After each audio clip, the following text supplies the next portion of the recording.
promo release खालामनो नागिरदों दा बिनि गेजेराव रायजो राजाफ्रा फिल्मजों जा हायजों देखायदों ओमफ्राय बिनि उनाव मा जागोन बे फिल्मखौ नेशनेल एवार्ड मोनदों बे 1986 आव नेशनेल एवार्ड मोनदों आरो रजत कमल बे रजत कमलाबो ओरैबायदि केटागरियाव मोनदों बे समाव बर'आव लेंगुवेजआ एचडुल' गैयामोन जेरै जेनेरेलि रजत कमलखौ माने best Assamese film best Punjabi film best film बायदि होयोमोन दा जोंना एचडुल' गैयामोन नालाय दा बे हिसाबै बर' फिल्मा जोंना आलायारना बे एचडुलनि बाहेरा जेसेबां लेंगुवेज दं इनक्लुडिं इंलिश बिनि गेजेरावसो रजत कमल हिसाबै मोननो हादों आरो जों बे माबाया ओमफ्राय बिनि अनगायै माबा टिभिआव देखायबाय नेशनेल एवार्ड मोननायखाय टिभिआव देखायबाय दा टिभिआव मा जादों बे समाव टिभिनिफ्राय भिडिअ कपि खालामनानै बेखौ माबा बे बेबसायिफ्रा माबाफ्रा बिसोर मा खालामदों बेखौ माने हेभिलि पाइरेटेड जादों आरो बे मोनसे समाव आरो जों प्रडिउसारफ्रा गरसे फैसा मोनाखै हेभिलि जेरावबो माने ओरैबायदि बे आलायारनखौ माने पाइरेटेड जादों टिभि प्रम'आव VHS ट्रिटमेन्ट आरो बे समाव दा बे फर्मेटआ गैला दा ओंखायनो जिर' जानानै दं दा जों गोदान डिजिटेलि लाबोबाय दा जों बेखौ थाबैनो देखायसिगोन रायजो राजानि बिजौआव दा आं मोनसे रिकुवेस्ट आरो रायजोफोरनि सिगाङाव जेन माने बे माबाखौ बिराद खस्थ'यै खालामनानै जों बिराद खस्थ'यै फैसा बानाय अनेक प्रडिउसार दं जाय बे आलायारन खालामनायाव प्रथम फैसा होजेनदोंमोन दासिमबो 36 बोसोरनि उनाव फैसा गरसेबो दां मोनाखै आरो बेबायदि आरो प्रडिउसारबो मोनजोबखायाखै आरो एसे माबाल' बेबायदि खारन बिजनेसआनो जायाखै आलायारना दासो जागोन आरो जायोबा दा बेनो खालि मोनसे रिकुवेस्ट रायजोफोरनि सिगाङाव बेखौ जुदि एबार जुदि बबेबा एसे पाइरेसि जायोबा गोथौ जायगाफ्रावसो जायो नालाय पाइरेसिया जेन बे एबार कन्ट्राक्ट नाम्बार दंखायो जोङो होखागोन बे कन्ट्राक्ट नाम्बाराव जेन खबर हरो आरो बेखौ मा खालामनो सानदों जों जुदि सोरबा जुदि बेखौ पाइरेसि खालामोबा बे लकेल एरियानि आफादखौ रिकुवेस्ट खालामगोन जेन आफादनि मानसिफ्रा आफाद माने जिखुनु अर्गानाइजेसन आरो बिसोर नैबे जे कन्ट्राक्ट नाम्बार दं कन्ट्राक्टखौ हरथों रायलायथों जों जे मानसि सोरबा पाइरेसि एन्टि ससियेल बे खामानि मावग्राखौ जों जयैनो बे आफादनि मानसिजों प्रडाक्सन मानसिजों जों बेखौ बिसार खालामगोन ओमफ्राय फाइनखौ जों 50-50 माने जुदि बे मानसिखौ फाइन खालामनो हानायनि इसिबां फैसा दं बेखौ 50% जाय आफादा इनिसियेटिभ लादों जों बेजों रानगोन आरो जेन जोंनि बे एन्टि ससियेल एक्टिभिटिया बन्द जायो बेखौल' रिकुवेस्ट खालामो आरो राजिब आलायारननि सोमोन्दै आलायारनाथ' प्रथम शुटिं जादोंमोन 1984 नि 13 मार्च बिनि 2 बोसोरनि उनाव माने 2 बोसोर फुरा शुटिं जानानै एखे डेटआवनो 13 मार्चआवनो 1986 आव रिलिज जादों फिल्म हिसाबै बर'नि प्रथम फिल्म फिचार फिल्म आरो माने प्रिन्ट दानाथ' डिजिटेल जुग जाजोब्बाय खिन्थु गोदोनि प्रथम फिल्म आरो बे बर' फिचार फिल्म बे 1986 नि 13 मार्चआव रिलिज जादों दा दिनै 37.5 इयार्स प्राय 37 बोसोरनि उनाव बे फिल्मखौ आरो सेकेन्ड टाइम जों माने बुंनो थाङोबा बे रिलिज खालामनाय बायदि जागोन आरो बै समावथ' प्रिन्टसो खालामदोंमोन जों प्रिन्टआ बर' जायगायाव हलानो गैयामोन ओमफ्राय कयेकटा जायगा जा दं देखायदोंमोन जों नायदोंमोन रायजोफ्रा गंगार टुरिजआव प्रथम देखायनायाव 1 मास सोलिदों दोबै बास लानानै एकदम जेराव मोनथामल' शो देखायोमोन एखमबा 4 शो देखायनो हादों माने रायजो राजाफ्रा बिराद माबा खालामदों आरो एप्रिसियेट खालामदों आरो बे फार्स्ट फिल्मावनो रायजो राजाफ्रा एप्रिसियेट खालामनानै मोजां खौरां आरो बे बर'नि थाखाय दा खिन्थु गेजेराव माने ओरैनो गोलैसोनानै दंमोन प्रिन्टआ मा अबस्था दं मा गैयामोन बेखौ बुंस'नो हालामोन जोंथ' सानबायमोन गैलामोन आरो दा जोंनि जायगाया गोदान बे बड'लेण्ड गभर्नमेन्टनि सरकारा बेखौ माने मा जाखो आलायारनाथ' जोंनि बर'नि बिराद आंगोथार बे मा अबस्था जाखो बेखौ माबा नाजानानै जोंनि गभर्नमेन्टआ बुंदों बेखौ जों बोखांफिननांगौ बे हिसाबै थांनानै जों 1.5 बोसोरसो जाबाय नङा होमबा 1.5 बोसोर जाबाय जों बे आलायारनखौ माने बुंनो थाङोबा एकदम हा सिङाव आदामल' जानानै दंमोन बेखौ माने प्रिन्ट हिसाबै प्रथम डिजिटेल होननानै दिहुननानै लाबोदों आरो बेखौ बेसिकेलि फर बर'आ माने आर्काइभनि थाखाय आरो माने बड'लेण्डनि बे गभर्नमेन्टनि आर्काइभनि पारपसनि थाखाय लाबोदोंमोन बे दंफैयो जोंनाव दा जोंनाव बेखौ दा जों प्रडिउसारफ्रा जोंहाबो पार्टनार दं 10 जन पार्टनार दं रेजिस्टार माने जोंहा जिर' पार्टनारशिप खालामनाय बे प्रडिउसार माबा पार्टनारशिपासो बे बिनि रियेल अथराइज बिगोमा आरो बे आलायारननि दा जोंहा जोंनो जुदि लाबोयोबा प्रिन्टखौ जोंहा अनलि टेकनिकेलि जोंहा फ्रि जायो देखायनो दा बे हिसाबै जों दाख्लै 1 माससोनि बिथोराव जों 1 माससोआ फुरा नांबाय थादों खारबाय थादों माबानो गावनि फैसा खरस खालामनानै जों मोनसे डिजिटेल प्रिन्ट लाबोनो हाबाय आरो दा बे प्रिन्टखौ लाबोनो हाबाय दा दिनै रायजोफोरनि सिगाङाव जों डिक्लेयार खालामनाय जों रेडि टु स्क्रिन दा बिनि बे स्क्रिननि सोमोन्दै बोरै देखायनाय बेनि सोमोन्दै बुंगोन जोंहा सासे जाय दायित्व गोलैदों बिथाङा आलायारन सिनेमाखौ मोरै बानायामोन आरो मोरै लायफिननाय जाया दा गेजेराव बिदिनो बेसेबांबा गोबाव गोलैसोनानै थादोंमोन बे सिनेमाया ओमफ्राय गभर्नमेन्टनि इनिसियेटिभजोंनो बेखौ लानानै फैनाय जादों नङाबा जोङो दिनैसिम बे स्क्रिनखौ लाबोनो हानायनि क्षमतायानो फैयामोन माने बुस्थुआथ' गोमानानै थाबायमोन नालाय दा बिथांनि इनिसियेटिभआवनो बेखौ खालामनो हादों आरो दाख्लैसो जोङो गभर्नमेन्ट जाखिनि प्रिन्ट लाबोदों बेखौहाय थारमाने आर्काइभनि थाखायसो लायदोंमोन नालाय जोंना बड'लेण्डआव दा आर्काइभ मोनसे कमिटि दानानै दङ आर्काइभआव दोनगोन होननानै दा जोंना मा जोंबो जाहाथे फ्रि जाथों प्रडिउसारा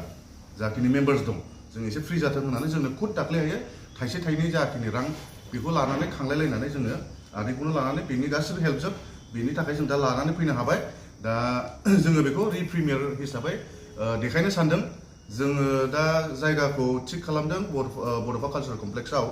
ओमफ्राय डेटखौ दा लाथ'नाय जायाखै मानो होनबा जोङो दा जाय सुबुंनाव जोङो बेखौ पारमिसन लानांगौ बेखौ लोगो मोनथ'वाखै दा जिखुनु 10 तारिखखौ जों टारगेट खालामदों डिसेम्बर 10 तारिखखौ रिप्रिमियारनि थाखाय ओमफ्राय रिप्रिमियारा ओरैबायदि जों खालामनो सानदों इनोभेटिभ मोनसे खालामनो सानदों बाहाय माने डिनार पार्टि आरो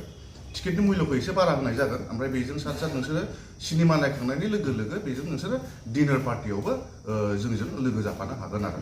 ओमफ्राय बेहाय फट' सेसन माबा माबि जागोन दा बेखौ जों टारगेट लादों 10 तारिख डिसेम्बरखौ ओमफ्राय बेनि उनाव बेनि लोगो लोगो सानसे बाद थानानै जोङो उदालगुरियावबो बे एखे सिस्टेमखौनो खालामनो सानदों रिप्रिमियारखौ आरो जाहाथे जोंनि क'क्राझार बा खाथि खाला चिरांनि दाल' नुयोबाथ' गाज्रि मोनलायलायनाय फैयो दा बेनि थाखायनो जोङो उदालगुरियावबो टारगेट लादों दा उदालगुरिनिखौ बावैनो गाबोन समफोरनि गेजेरावनो जोङो फिक्स खालामगोन जायगाखौ ओमफ्राय जाय मानसिजों जों रायज्लायगोन एसे टाचाव दङ जों दाख्लैसो बावाखै साननै सानथामसो जाबाय जों थांनानै फैदों बुहुद मानसिफोरजों डिसकासनबो खालामना फैदों दा बेखौ खालामगोन ओमफ्राय आरो मोनसे गोजोनथाव बाथ्राया बेनो जाहैबाय रायजोफोरनिसिम नोंथांमोनहा जे सानना नाङा जे टिकेट बुरजा रिप्रिमियाराव माने गोनां गेदेरखौल' नुगोन बे नङा जोंना मोनसे रायज्लायखानाय दं सावरायखानाय दं एग्रिमेन्टबो खालामखानाय दं जोङो गामि गामि थांनानै जोङो टुरिं श' खालामहैगोन जेरै नोंसोरो गामि गामिफ्राव जेनेबा दाख्लैसो जेनेबा थैसामखौ माने जांख्रिथायनि थैसामखौ जेरै देखायदों बा बर'नि सिनेमाफोरखौ मोरै देखायबोगासिनो गामि गामियाव लांनानै थिग बिदिखौबो जों बानायगासिनो ओमफ्राय कन्टेक्ट नाम्बार होखाबाय आंनि कन्टेक्ट नाम्बारखौ होदों नोंथांमोनहा रायजो राजाफ्रा कन्टेक्ट खालामनानै नोंसोरो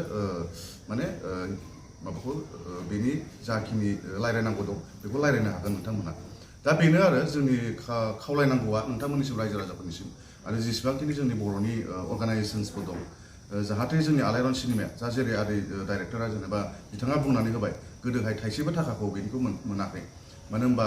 बिराद पाइरेसि जादोंमोन जाहैदों गोदो ओंखारजेननायाव दा नंखायनो नोंथांमोना जोंखौ मदद होयो जाहाथे जोंनि आलायारन सिनेमाया बे हिस्ट'रिकेल मोनसे मुभिया नेसनेल एवार्ड विनिं सिनेमा लाया जाहाथे बे पाइरेसि दाजाथों नोंथांमोना बयबो जोंखौ मदद होलायलाय नोंथांमोननि थाखायसो बर'नि सिनेमायाबो थांनानै दं दा जोंनि आलायारन हिस्ट'रिकेल मुभि जाखिनि नेसनेल एवार्ड विनिं मुभि बे जाहाथे थांनानै थाफिनथों आरो नोंथांमोननि अनसुंथाया जाहाथे जोंनाव फैथों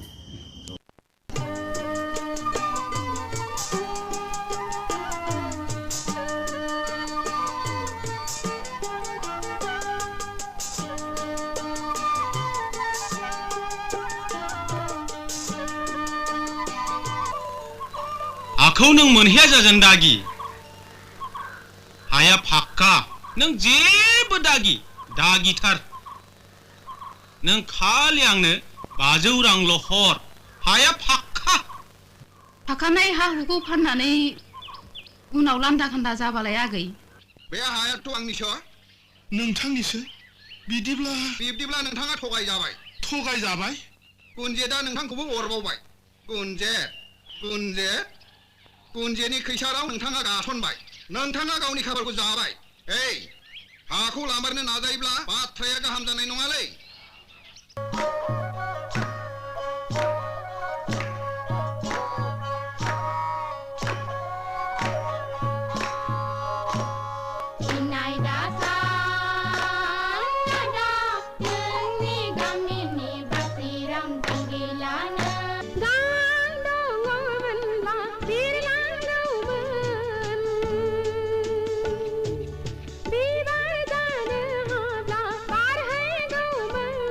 नों आंखौ होखारामोनब्ला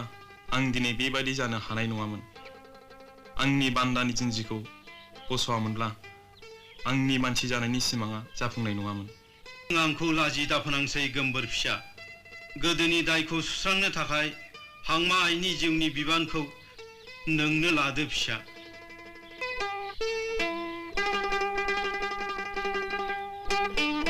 मानि सिमां गावबा गावनि आंलाय आंनिसो सानदोंमोन